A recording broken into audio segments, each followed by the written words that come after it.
Good morning, all of you, and once again, welcome to our video lecture of class 7th. I hope you all are happy at your home and healthy. Today, I am going to take your chapter number 2 from Political Science.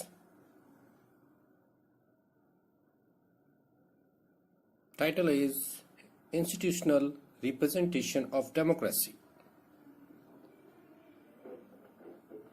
First topic is Universal Adult Franchise. The right to express one's choice by vote is called franchise. When the right to vote or franchise is given to every adult is in a state, it is called the Universal Adult Franchise. Right to express यानी अपने choice को बताना franchise कहलाता है, और अगर ये सभी एडल्ट को मिलता है स्टेट के अंदर तो उसे यूनिवर्सल एडल्ट फ्रेंचाइज कहते हैं. Rationale behind the universal adult franchise or merits of the universal adult franchise. Universal adult Francis की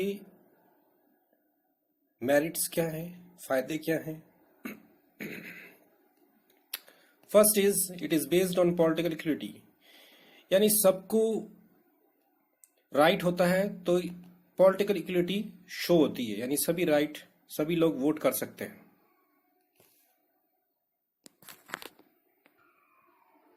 It establishes a true democratic government. If by democracy we means the government of the people, by the people and for the people, then every citizen must have the right to vote. Thus, this system of universal franchise establishes a true democracy government. जैसा कि आपने Abraham Lincoln की define में पढ़ा है, by the people for the people, यानी लोगों के लिए, लोगों के द्वारा, तो ट्रू डेमोक्रेसी तभी होगी जब सबके पास में राइट टू वोट होगा. थर्ड मेरिट है, it makes the government responsible to all. Since government affect all, it must be responsible to all. This is only possible if the right to vote is given to all and all are given as a say in choosing the government of the country. Means यदि government सबको effect करती है और तो इससे क्या होगा, government responsible बनेगी क्योंकि सबके राइट टू वोट उसको इफेक्ट करेंगे, इसलिए वो गवर्नमेंट सबके ध्यान रखेगी. नेक्स्ट टॉपिक है election. In a democracy people have a representative government. Democracy में आपका कोई प्रतिनिधि होता है गवर्नमेंट के अंदर. It is through election that people elect their representative who form government. Election के थ्रू आप अपने रिप्रेजेंटेटिव को चुनते हैं जो कि गवर्नमेंट बनाता है. Importance of election in democracy. Elections are exceptionally important in democracy because of the following reason. First point, all the citizens in a modern democracy cannot run the administration. Only their representative can do it for them. In order to choose such a representatives, elections are must. Democracy में बता रहे हैं कि सभी लोग अब administration में participate नहीं कर सकते, इसलिए वो अपने रिप्रेजेंटेटिव को चुनते हैं और रिप्रेजेंटेटिव अपनी तरफ से डिसीजन लेते हैं लोगों की भलाई के लिए. Second point, through elections alone the people can change the government if it has not fulfil it's promise. Election के थ्रू लोग गवर्नमेंट को चेंज कर सकते हैं यदि गवर्नमेंट उनके लिए काम नहीं करती है. Third point, it is through election that an effective control can be maintain on the executive. Election के थ्रू ही इफेक्टिव कंट्रोल किया जाता है एग्जीक्यूटिव के ऊपर, जिससे कंट्रोल मेंटेन रहे और वो सही डिसीजन ले. Fourth point, without election a democratic government cannot be set up. It has been right said, no election, no democracy. Without election, democratic government cannot be set up. यानी election के बिना democratic government setup नहीं हो सकती है. It has been right said, इसलिए सही कहा गया कि no election, no democracy. Reason for the adoption of secret ballot. Secret ballot क्यों चुना गया है? Following are the main reasons. इसके कुछ फॉलोइंग रीजंस हैं. फर्स्ट रीजन है, in a secret ballot the voter can express their choice freely and without any fear. Secret ballot के through voter अपनी चॉइस को बता सकता है बिना किसी डर के।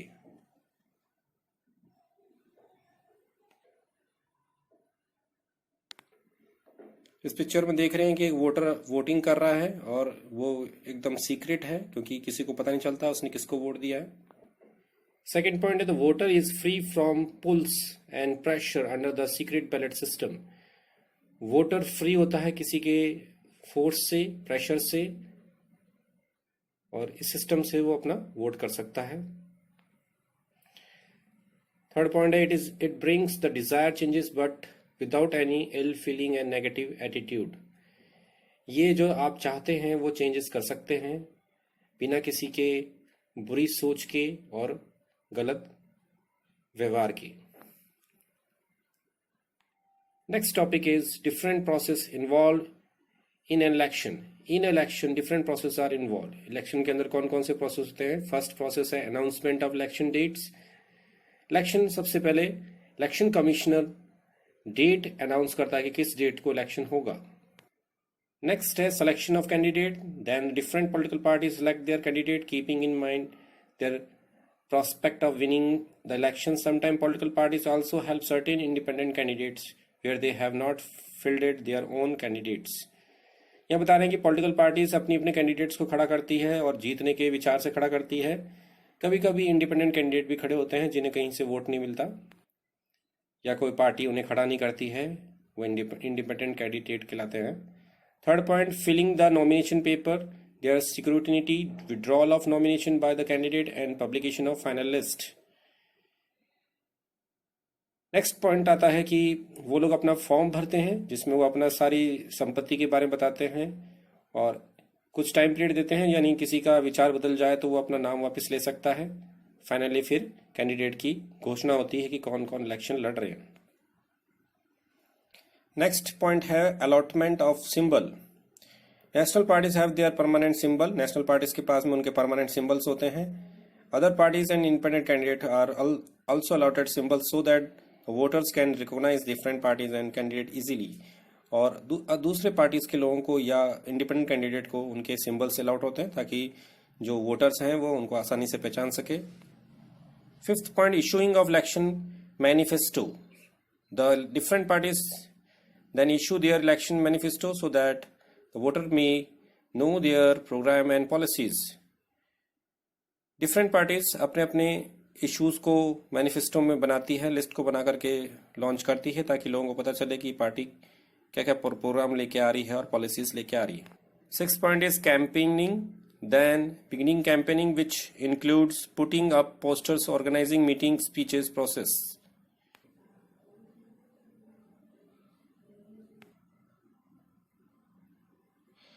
सिक्स पॉइंट है कैंपेन, जिसमें लोग अपना प्रचार करते हैं, पोस्टर लगाते हैं, मीटिंग्स करते हैं, स्पीचेस देते हैं और लोगों के पास जाके उनसे कन्विंस करते हैं।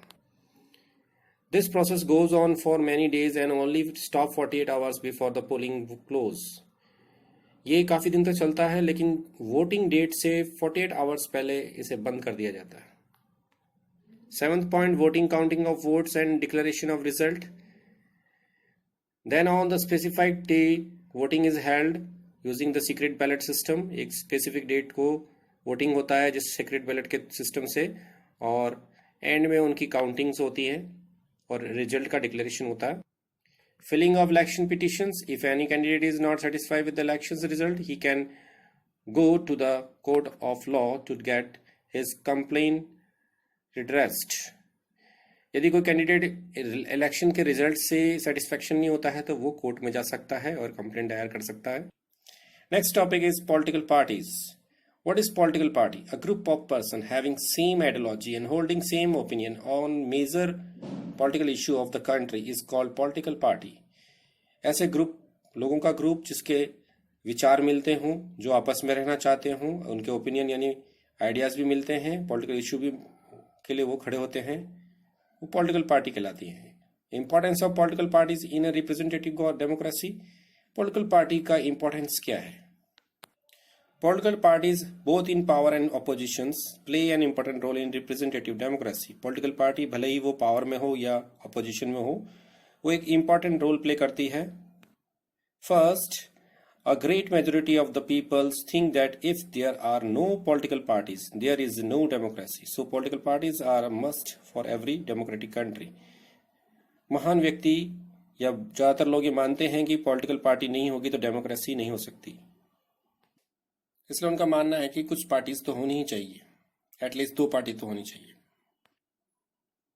Second point, in a democracy, every party try to form the government after winning the election. The majority party or coalition of parties who form the majority run the government according to their program and policies. Democracy में parties आपस में try करती हैं कि government बनाने की. जो जीत जाता है, जिसके पास मेजोरिटी होती है, वो पार्टी अपनी या कॉलिजन होकर के मिक्स होकर के बनाती है गवर्नमेंट और पॉलिसीज पे काम करती है. Third point, political parties put their own programmes and policies before the public during the elections. Political parties अपने प्रोग्राम्स जो और पॉलिसीज जो होती हैं वो इलेक्शंस के दौरान सबको बताती है. Fourth point, while the parties in the power defend their program and policies, the opposition parties constructively criticize the policies and program of the other parties, especially the ruling party, and hence they enlighten the public on every subject during the election. Party या parties जो भी power में होती है अपनी programme और policies को defend करती है, और अपोजिशन पार्टी का काम ये होता है उसका क्रिटिसाइज करना, उसकी आलोचना करना प्रोग्राम्स को, स्पेशली रूलिंग पार्टीज के बारे में. तो इससे क्या होता है, पब्लिक को सही जानकारी मिलती रहती है.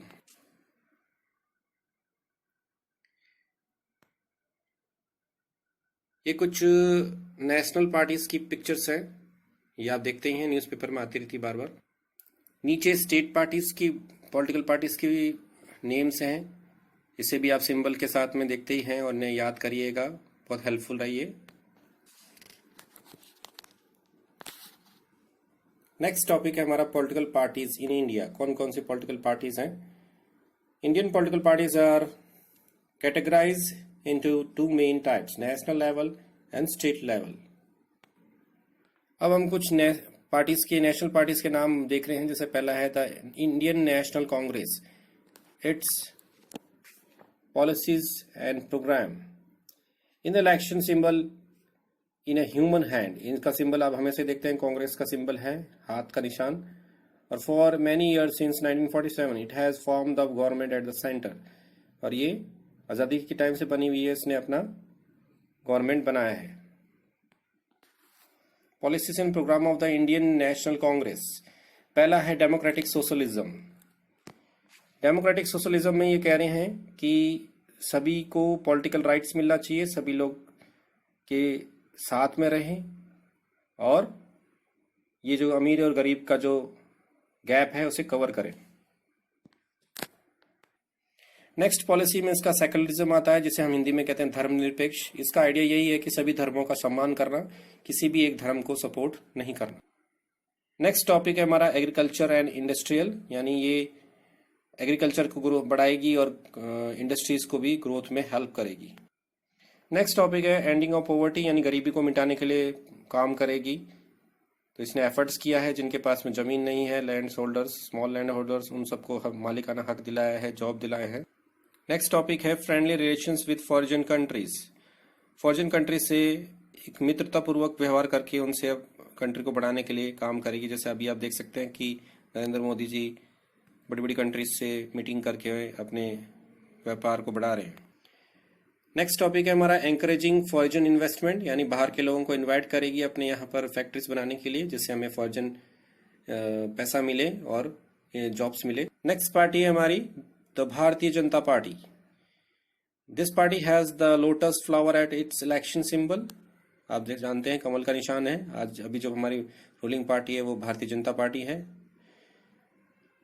For a long time it acted as the largest opposition party in the parliament. काफी लंबे समय से ये अपोजिशन में रही है. After the election in 1998, 1999, 2014 and again in 2019 it form a coalition government at the centre with the help of other parties. तो इसने अपने मिलकर के पॉलिसी बनाई है, गवर्नमेंट बनाई है. इसकी पॉलिसी देखते हैं हम.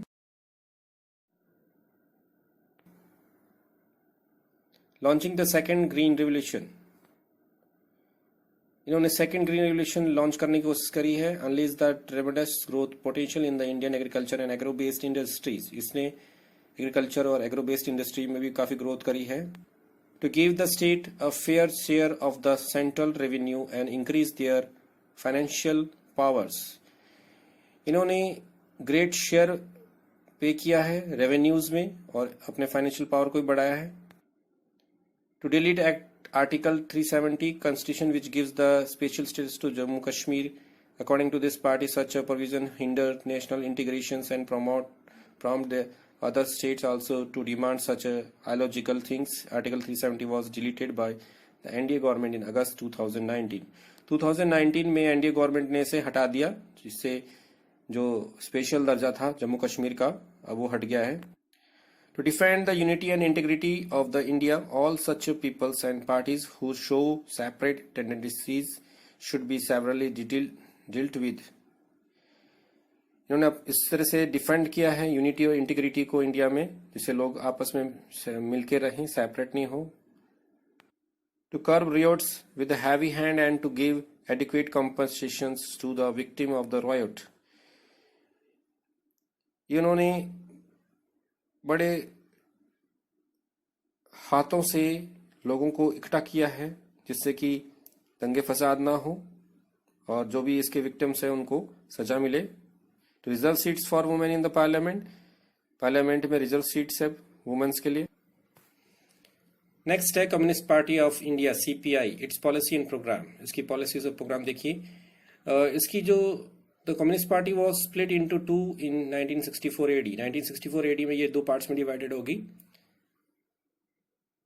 One of them came to be called the Communist Party of India, Marxist.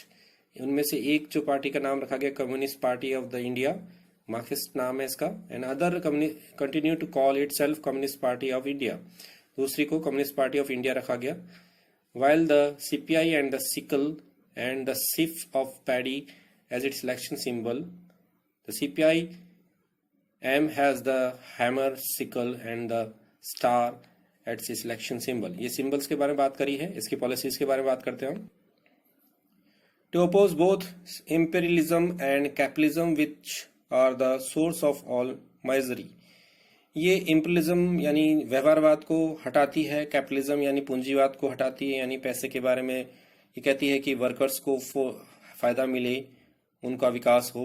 Second point है to nationalise all industries and to remove economic and social disparities. ये चाहती है कि इंडस्ट्रीज को नेशनलाइज कर दिया जाए, इकोनॉमिक को रिमूव किया जाए और सोशल डिस्पैरिटीज यानी जो सामाजिक भेदभाव से दूर किया जाए। थर्ड पॉइंट है to take over the wholesaler trade in the food grain and other essential commodities so that the prices are reduced and there is no shortage of the different commodities. ये कि wholesale traders को food grain से हटा दिया जाए और सारी commodities को के प्राइस को कंट्रोल किया जाए, रिड्यूस किया जाए, कम किया जाए, ताकि स्टोरेज नहीं किया जाए किसी चीज को। फोर्थ पॉइंट है to take step in the interest and for the security of Dalit and backward class and minorities. Steps लिया जाए दलित और जो बैकवर्ड क्लास के लोग हैं, माइनॉरिटीज लोग हैं, उनकी इंटरेस्ट का सेव किया जाए, उन्हें बचाया जाए। To improve the condition of the farm labour and factory workers, मजदूरों की कंडीशन को सुधारा जाए। To pull out the Commonwealth and to establish close contact with the socialist and countries and with Russia. To pull out the Commonwealth, सबके लिए अच्छा काम किया जाए, and to establish close contact with the socialist country, और socialist country से specially Russia से अपने संबंध बनाए। नेक्स्ट पार्टी का नाम है सीपीआई एम। फर्स्ट है to arrange free and compulsory education up to the age of 14। 14 साल के बच्चों के लिए कंपलसरी एजुकेशन दी जाए। Right to work to be made of fundamental rights, employment, right to work को फंडामेंटल राइट्स बनाया जाए, सबको जॉब दिया जाए। To nationalise all foreign investment and all monopolies, nationalise किया जाए सारे फॉरेन इन्वेस्टमेंट को और मोनोपोलीज को हटाया जाए। All foreign trade would be brought under public undertaking, सभी जो बाहर के विदेशी व्यापार हैं उसे पब्लिक के अंदर लिया जाए। To distribute the land of the big landlords among the landless worker, जिनके पास में जमीन नहीं है उन्हें जमीन दी जाए। To secure minimum wages for the workers का एक मिनिमम वेज रखा जाए जो सबको मिले. To resist the policy of imperialism and to establish close cooperation with the socialist countries. Imperialism की पॉलिसी को हटाया जाए और सोशलिस्ट कंट्रीज से क्लोज रिलेशन रखा जाए, कोऑपरेशन किया जाए. नेक्स्ट टॉपिक है हमारा रोल ऑफ ऑपोजिशन पार्टी. तो जो पार्टी जीत जाती है वो तो मेजोरिटी रहती है, जो सेकंड मेजोरिटी पार्टी होती है वो कहलाती है अपोजिशन, जिसमें एमपीज होते हैं. उनका रोल क्या है? The opposition check the government and opposes any measures of the government if it is a threat to the citizen right or it harmful for the country. Opposition party check करती रहती है government को कि वो क्या steps ले रही है, कोई इस स्टेप से जनता को खतरा तो नहीं है, नुकसान तो नहीं है. Second point, it constructively criticise the policies and programme and government. Continue वो पॉलिसीज और प्रोग्राम की आलोचना करती है गवर्नमेंट की. During question hours daily it can constructively criticise the government by the asking question and current happening. Question hours के time में वो पार्टी से क्वेश्चन पूछती रहती है, गवर्नमेंट से क्वेश्चन पूछती रहती है. Third point, opposition can move no confidence motion and adjustment motion against the government. Opposition no confidence motion और एडजस्टमेंट मोशन ला करके गवर्नमेंट के खिलाफ जा सकता है if they are carried out the government is voted out of office. अब उनको लगे कि जो गवर्नमेंट है ये उसको वोट करके ऑफिस से बाहर निकाला जाए. Even otherwise during this motion the opposition member gets sufficient opportunity to constructively criticise the policies and programme of the government. इसके बावजूद भी अपोजिशन पार्टी लगातार क्रिटिसाइज कर सकती है पॉलिसी और प्रोग्राम्स के गवर्नमेंट के बारे में. नेक्स्ट टॉपिक है हमारा collision government. Diane Ravitch observed is the essence of the democratic action. It teaches interest group to negotiate with the others, to compromise and to work with the constitution system. By working to establish coalition group and with the different learn how to argue peaceably, how to pursue their goals in a democratic manner and ultimately how to live in a world of diversity. Coalition buildings में कह रहे हैं tiny रेविच ने ये observe किया है कि different जो लोग होते हैं वो आपस में आ सकते हैं, मिलकर के काम कर सकते हैं और एक गोल को अचीव कर सकते हैं. नेक्स्ट है हमारा, when a single political party fails to form a government it has to seek the help. Coalition government बनती क्यों है? ये कह रहे हैं कि एक समय ऐसा आता है जब कोई भी गवर्नमेंट या किसी भी पार्टी को लोग सपोर्ट नहीं करते हैं, तो इस वजह से वो पार्टीज क्या करती हैं, आपस में मिलती हैं और एक कोलिशन गवर्नमेंट बनाती हैं. ऐसा यहाँ पर बताया गया है कि 1977 में हुआ था 6th इलेक्शन 1977 और NDA government 1999 2004. There were more than 13 parties which form the coalition government. Same was cases with the 2 UPA government 2004 2009 and 14 which were also a coalition formed by more than 10 parties. However, the present NDA government, which was re-elected in May 2019, led by BJP, which has majority on its own. Coalition government also represented various regional parties and groups which would not be possible otherwise. However, decision making may take more time over certain issues because of the divergent views among different parties member. यह कह रहे हैं कि जो coalition government है वो allow करती है डिफरेंट रीजन्स को रिप्रेजेंट करने के लिए और इसमें डिसीजन कभी कभी स्लो भी हो जाता है क्योंकि डिफरेंट पार्टीज होती हैं, उनका डाइवर्जन होता है और मेंबर्स को इकट्ठा करना पड़ता है. So student, this is the end of my video. I hope you all like my videos and doing your study properly. Also take care of your health and take care of your family. Don't go outside without any reasons. God bless you.